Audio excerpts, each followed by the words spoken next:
So give some kisses. Bye-bye.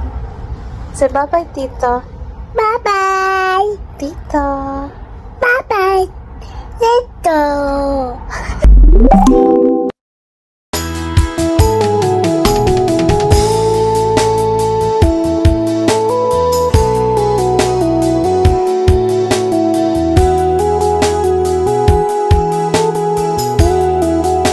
Yang puti na yan, saan mo ikakabit? Doon din sa tabi ng tangke na yan? Okay. Itatabi lang po siya. Oo. Okay na, ibibiting ko siya doon sa taas. Mm. Wala naman na po kasing lalabas sa makina dyan. Mm. Nakatabi po ito sa loob. Nasa ano, nandyan? Nakalubog po siya sa tubig. Oo. Hindi naman siya nakaka-oriente. Hindi naman. Ah. Naka-program po siya sa Oo. naka-program po siya para dito ka pumunta ko dyan. Ay yung cable niya. Yung wire pala ay binabaon sa ilalim? Opo. Sinasama sa tubig? Ah. Kasama po yan.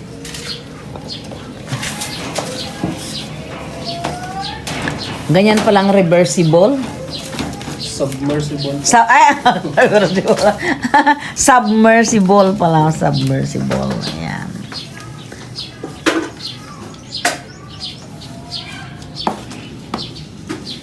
Ayan. Ano naman ho yung kuha na yan? Bubunutin din ninyo? O hindi na? Yan. Oo. Ito na po yung magiging out niya. Ah. Output po. Parang mas maliit naman yan kumpara naman dyan sa tinanggal mo. Opo. O anong gagawin ho ninyo ngayon dyan? Saksak mo nga. Kunin mo to. Ilapit po doon sa saksakan. Ayan, gusto mo.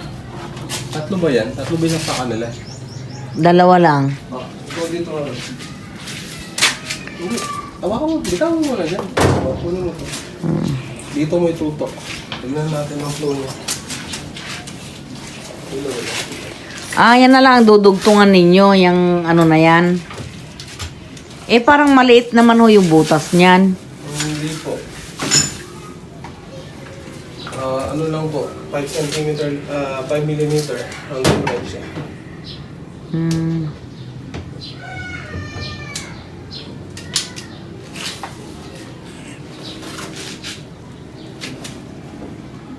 Sila. Oo. Dito nga, minsan, matagal po siya kumigop. Oo nga. Kasi nga po, Malaki, masyadong malaki. kumbaga, hindi, ano yung, Oo. sa kanya. Hindi siya akma. Ganun. Parang hindi siya akama. Buti itong anak mo na to, hindi siya... Sabi po kayo, baka maano kayo na tubig. Oy. Hindi siya katulad ng ibang bata na tumatanggi pag inutusan. Meron din po. May time din, ano? May time din naman na pag sinumpo. Pag Hindi, pagdating sa hanap buhay, walang tanggi-tanggi kasi may bayad naman, di ba? Lahat naman ng bata, Mayroon silang meron po talaga. Itetest ko lang po muna kung gaano siya, gaano katagal. O kaya niyang ito lang. At least 15 minutes po. 15 minutes yan na nakaandar. Itignan ko lang po kung paano magiging flow. Oo. Okay lang po bang magkatubig yan? Okay lang ho. Huwag mo papatama sa dingding para hindi gumagano. Di, okay lang din. Patama mo para para maalis yung mga dumi-dumi na yan. Malaking tubig na po yan kasi medyo napilay. Oo. Kumbaga, malaking source na po yan. Hindi ko kaya magbabarado yan. Salit na yan, oo. Kasi iniisip ko na baka hindi kumakarga, gawa nga ng barado. Hindi pala. Talagang mahihirap na abutan dito. Natutuyuan. Yung nilagay po nilang yan, Oh. hindi na po applicable doon sa lalim po ng makina. See. Kasi po yung makina dati, limitado lang po ang kaya niyan. Kaya nga, yun nga rin ang sabi nung lahat-lahat ng tumingin eh. Itong submersible po kasi, walang problema kahit gano'n pa kalalim ang Sisip-sipin. Pero hindi naman din matutuyuan yan. O may time din. Sa ganong matutuyuan ko, well, hindi naman ko naubusan yung butas niya. So, walang posibilidad po na matuyuan. Hindi na lang ngayon subukan na ginawa po nila. Oh, sa palagay ho ninyo malalim yan. Hindi ko rin po masabi kasi hindi ko naman makikita sa ilalim. Oo, hindi naman kayo yung nag-start. Hindi po kami Oo. Kasi pwedeng sabihin nila na ganito kalalim yan, di ba? Yung pala hindi. Daya pala. may ganun po talaga. Ay, Diyos ko. Ba't ganun? Kunwari, ay ganito po ang lalim yan. Oo. Ba't kaya karamihan mga... Ay, naku. Pero actually, Madaya sila. Ba't, yun nga. Yun nga, kadalasan yung unang-unang lumalabas, dumi. ibig sabihin po yan, siniksik na yung nasa ibabaw. Ah, Mas malinaw po kanina yun yung nasa ibabaw. Ngayon, dahil nasa ilalim po yung makina, so sisiksipin na niya hanggang sa pinakailalim na po. mm So yung dumi na yan, nakuha na niya yan doon sa ilalim. So okay pa rin, at least diba lilinisin niya.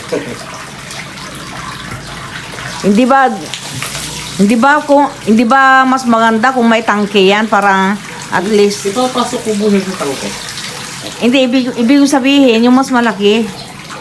Okay lang po. Okay lang. Okay lang yan. Hindi naman ganun karami ang nagmagamit din. Kasi ang gusto pa nga mangyari ng anak ko, yan diyan na rin kukuha ng para sa swimming pool. Pero sabi ko naman hindi po pwede, matutuyuan yan. So sa swimming pool, well, dahil submersible na po siya ngayon, okay lang din kasi pipilipitin na po ng submersible ang laman nung ginawa nila. Kung ano po laman nung ginawa nila, pipilipitin po ni submersible yun. Hanggang saan ang kaya nung ginawa nila, ilalabas niya. Paano kung hindi kaya matutuyuan? Nakatulad dati? Hindi po Kung ano? tuyuan ng balon. Bumababa lang po ang level. Ah. Kaya po nung nakalagay dati kasi shallow well type po siya, Mm. nasa ano lang po ang kaya niya.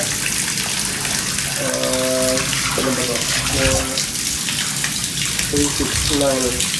Parang 12 meter lang po. 15 meter ang kaya niya. Ang submersible po kaya niya hanggang 25 meter. So mas malalim po siya. Yung ganong makina po nasa 15 feet lang. Oo. Samantalang si submersible po kahit 30 feet. Dapat nung una pa lang, sinabi na nila na hindi kaya ng ganyang motor, di ba? Ang kanila kasi gusto lang nilang kumita eh. Ayaw nilang magsabi ng totoo eh. Ano kaya bumabalik? Tulad ito dito.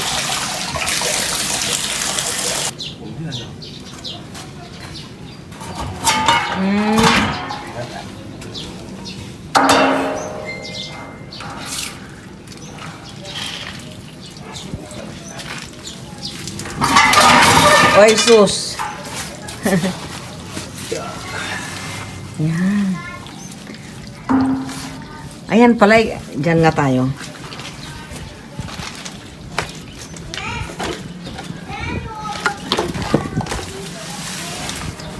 Ang ano lang dyan, natanggal na yung motor.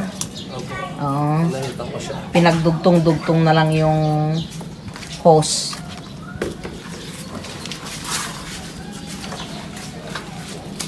Ayan ho yung kuryente.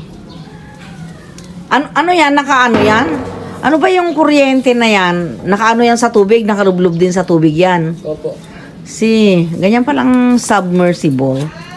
Waterproof po yan na electric wire. Oo. Hindi naman nakakakuryente yan. Hindi po. Oo. Naka-design po siya para dyan. Oo, sige. Tignan natin. Ganyan ho ang ginagawa. Hindi kaya kailangan ng may hahawak din dyan? Hindi? Hindi po. Kaya pala iniwanan ka ng anak mo? Actually, nakasagad na po kasi siya. Oo. Kahit iangat ko siya pwede. Hindi naman yan mapuputol. Hindi po. Yun. Kayo si Ronald. Opo. Ronald ano? Laksamana po. Ayan, si Ronald Laksamana talagang tubong Pampanga talaga yan. Mga Laksamana, mga Kapampangan yan eh. Opo. Oo, kaano-ano nyo si ano. Si Alma Moreno, di ba Laksamana yun? Opo. Oh. Sabi po nila, kamag-anak ko daw. Wow, kamag-anak daw niya. Pero si Alma Moreno, Ilocano yan ah. Actually Marunong po, mag-Ilocano. Mother side ko po Ilocano. I see, kaya pala eh. At saka ano eh, Laksamana, ano bang apelyido nito? Ay, Marquez. Ano pala? May beauty queen din na Laksamana eh, di ba? Meron. Ay, Laksa. Ano po, may Laksamana Laksamana. po na Oh, pumasok. meron. Tarlac yun. Opo. Tarlac yung Laksamana na yun. City po siya.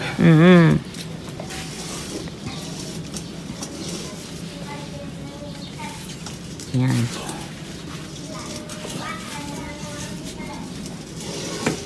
Yun.